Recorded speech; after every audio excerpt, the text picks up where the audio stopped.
Have you ever stood in front of your closet, a simple rack of clothes, and felt utterly paralyzed? You stare at the fabrics, the colors, but no decision comes. It's just a shirt, a simple choice, but in that moment it feels like a mountain. Now, imagine that feeling, that quiet paralysis, not about your wardrobe, but about your life, about the career move you've been meaning to make, the creative project you've been dreaming of starting.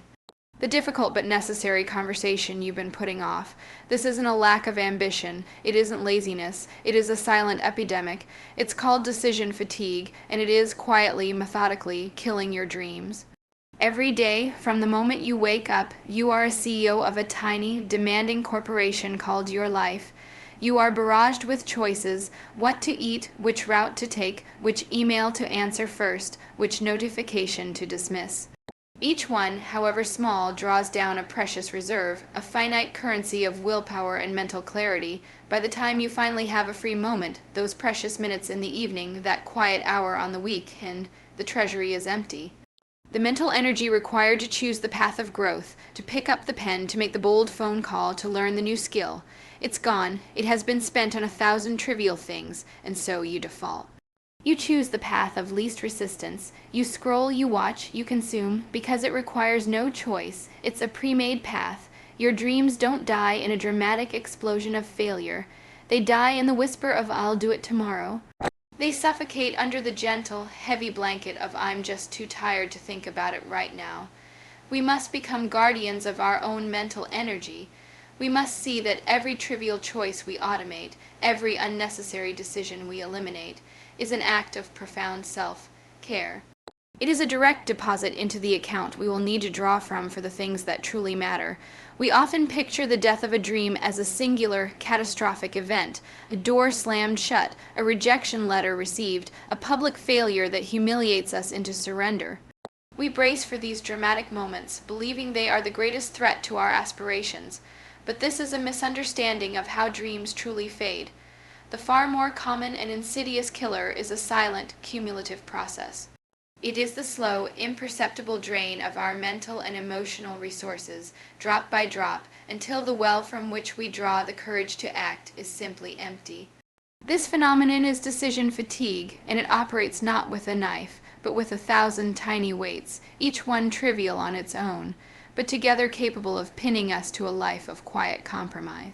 The mechanism is both simple and devastating. From the moment we wake, we are thrust into the role of chief executive officer of our own existence. Our minds become the boardroom where a relentless parade of micro-choices demands a ruling.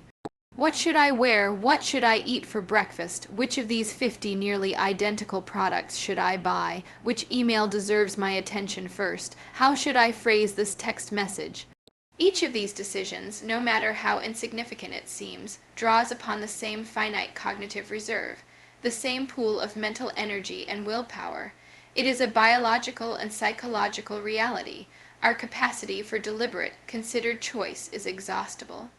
We are not infinite in our focus. By mid-afternoon, after a day of navigating a world engineered to present us with endless options, our mental treasury is often bankrupt. The currency we need to invest in our future has been spent on the mundane economics of just getting through the day. This depletion manifests not as a dramatic collapse, but as a quiet paralysis. When the evening finally arrives and you have that long, weighted hour to yourself, the hour you promised you would dedicate to writing that business plan, practicing that skill, or mapping out your career change, you find yourself unable to begin. The ambition is still there, the desire hasn't vanished, but the cognitive machinery required to initiate a complex, daunting task has been seized up. The mental effort required to choose the path of discipline over the path of comfort feels Herculean. And so, you default, you reach for the remote, you open the social media app, you choose the pre-made passive entertainment that asks nothing of you. This isn't laziness, it is exhaustion. It is the brain's rational energy, conserving response to being overtaxed. The dream hasn't been rejected. It has been starved of the fuel it needs to take its next breath. The tragedy is that we often misinterpret this state. We blame a lack of motivation or a flaw in our character. We tell ourselves we just don't have it in us, and not realizing that it is a tangible resource that was already spent on 100 trivialities. We fail to see the direct line connecting the agonizing minutes spent choosing a filter for a photo to the inability to choose the brave path for our lives. The dream, therefore, doesn't die in a fight. It dies of neglect, lost in the fog of 1,000 inconsequential battles we were forced to fight along the way. It is the quietest and most tragic form of surrender, one where we lay down our arms not because the enemy was too strong, but because we were too tired to lift them. Think of your mind's capacity for focus and self-control not as an endless well, but as a carefully measured currency. Each morning you are granted a certain amount of this mental coin, and it is the most valuable resource you possess. It is the fuel for your discipline, the engine of your willpower, the capital required to invest in your own future.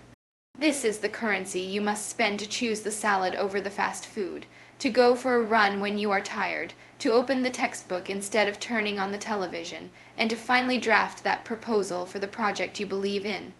These are the transactions that build a meaningful life. Yet, we enter each day into a marketplace designed to extract this currency from us for the smallest, most insignificant of purchases.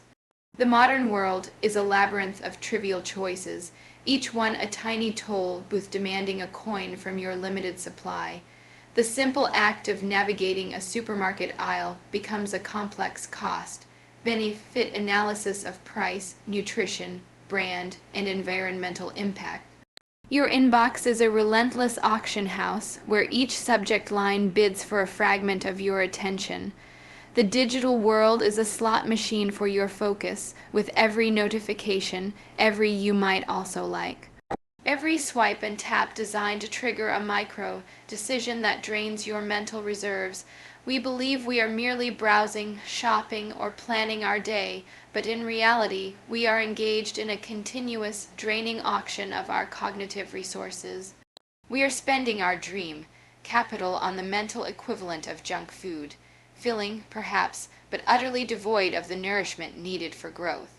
By the time you encounter a decision that truly matters, a decision that could alter the trajectory of your career, your creativity, or your relationships, you often find your account is overdrawn. The mental energy required to choose the difficult but rewarding path is substantial. It is a major investment, but you have nothing left to invest. You have already spent your willpower on choosing an outfit, debating a lunch order, and navigating a tedious thread of comments online. The result is a state of cognitive poverty. When faced with the important choice, your exhausted mind, in a desperate effort to conserve its last remaining resources, seeks the path of least resistance.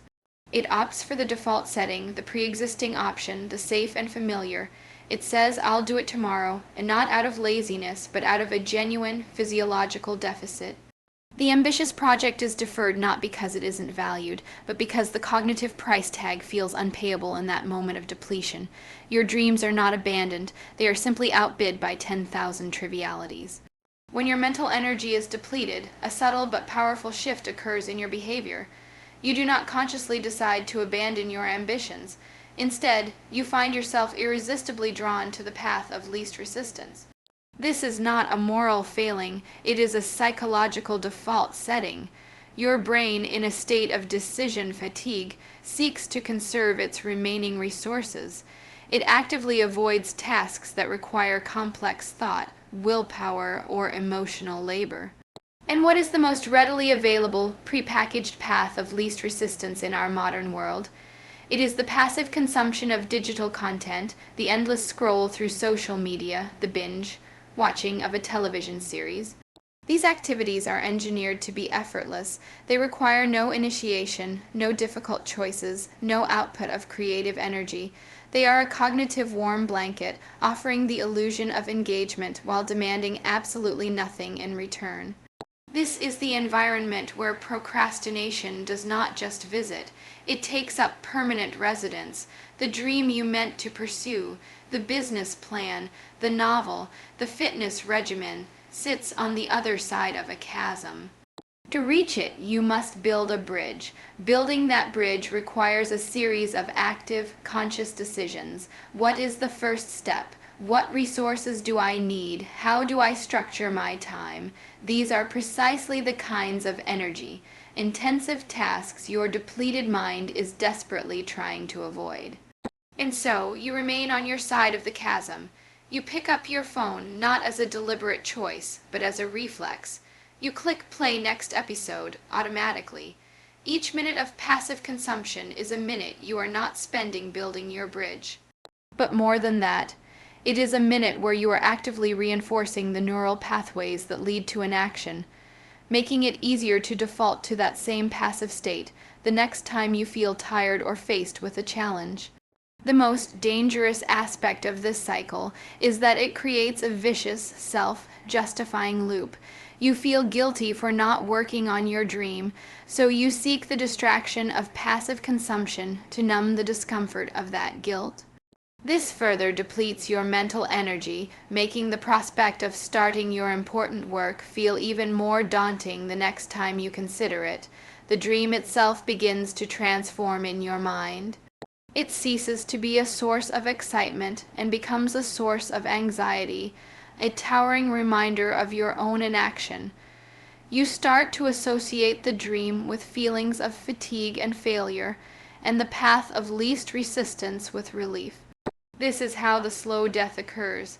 The dream isn't shouted down, it is gently, persistently crowded out by an endless stream of inconsequential content and effortless distraction. You are not choosing to give up on your future. You are simply, repeatedly, choosing the comfort of the immediate present, until one day you look up and realize that the present has become your permanent address, and the future you once envisioned is a country you never visited. The realization that our mental energy is a finite treasure, constantly under siege by a world of trivial demands, can feel paralyzing in itself. Yet, this very awareness contains the seed of liberation. We are not powerless against this drain. We can become architects of our own cognitive environment.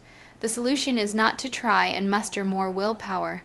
That is the very resource that is depleted. The solution is to build structures that conserve it. This is the practice of becoming a guardian of your focus, and it begins with a strategic and deliberate simplification of your daily life. It means recognizing that every choice you can automate, every distraction you can eliminate, is not an act of rigidity, but a profound act of self-care. It is a direct and purposeful deposit into the internal account you will need to draw from for the endeavors that truly define you. This guardianship takes many practical forms, all aimed at reducing the cognitive tax of the inconsequential. It is the decision to create a simple, repeating wardrobe formula, freeing your morning mind from the tyranny of choice over what to wear. It is the practice of meal prepping on a Sunday, not just for physical nourishment, but to spare yourself a dozen what's for dinner. Crises throughout the week. It is the deliberate setting of boundaries around your technology, turning off non-essential notifications, scheduling specific times to check email, and creating phone-free zones in your home. These are not restrictions on your freedom. They are declarations of it. They are the fences you build to protect the sacred garden of your attention from the endless noise of the outside world. By systematically removing these micro-decisions, you are not living a life of less. You are clearing the underbrush so the great trees of your ambition have room and resources to grow. This practice extends beyond logistics into the realm of your attention itself. Guarding your focus means being ruthlessly selective about the information you consume. It means asking, before you click a link or start a show, is this serving me, or is it simply draining me? It involves curating your input with the same care you would curate a museum, allowing in only what inspires, educates, or genuinely refreshes your spirit. This vigilant curation creates a reservoir of calm and clarity. When you are not constantly bombarded by external stimuli vying for a decision or a reaction, your mind settles. In that settled space, your priorities become clearer. The path toward your dream is no longer obscured by the fog of 1,000 distractions. By taking conscious control over the small things, the routines, the environments, the information streams, you are not engaging in trivial optimization. You are performing the essential maintenance on the engine of your will, ensuring that when you face the crossroads of a life-changing decision, you do not arrive on empty. You arrive with a full tank, ready to choose courage over comfort and action over apathy. The ultimate purpose of conserving your mental energy is not to arrive at the end of your day feeling merely less tired. It is to arrive at the crossroads of a meaningful decision with your full faculties intact, your willpower undeleted, and your courage accessible. This is the critical pivot point where a life is shaped. When you are cognitively exhausted, every significant choice feels like a mountain too steep to climb. Your mind, seeking preservation, will consistently guide you toward the safe, familiar path at the bottom, the path of least resistance, the status quo. It will rationalize procrastination and cloak fear in the guise of practicality. But when you have vigilantly guarded your focus and conserved your decision-making currency, you approach that same crossroads with a profound difference. The mountain has not shrunk, but your capacity to climb it has expanded. In this state of mental abundance, you possess the clarity to see the choice for what it truly is. The fear may still be present, but it is no longer the dominant voice in the room. The easy option is visible, but it no longer holds the same magnetic pull. With your cognitive resources in reserve, you can access the part of yourself that values long-term fulfillment over short-term comfort. This is the moment you find the strength to send the difficult email, to make the investment in your education, to share your vulnerable creative work, to have the honest conversation you have been avoiding. This is not a sudden burst of motivation. It is the deliberate application of preserved energy. It is the choice to invest your carefully guarded resources into the single most important venture, the construction of your own future. This is how dreams cease to be abstract concepts and begin to become lived realities. They are built not on a foundation of fleeting inspiration, but on the sturdy, daily discipline of directed focus. Each time you choose the significant over the trivial because you have the mental capacity to do so, you lay another brick. You validate the effort you put into simplifying your life, because that effort pays its dividend in this exact moment. The moment you say yes to what truly matters and no to what does not. Your dream is no longer a distant, shimmering mirage that you look at longingly when you have a spare moment. It becomes the architect of your daily choices. You begin to structure your life not around the draining demands of the trivial, but in service of preserving the energy required to build what you envision. The protected quiet in your morning, the automated meal plan, the silenced phone, these are not ends in themselves. They are the means that empower you to finally, consistently, choose the brave path. They ensure that your dreams receive the best of your energy, not the weary, depleted scraps that are left over.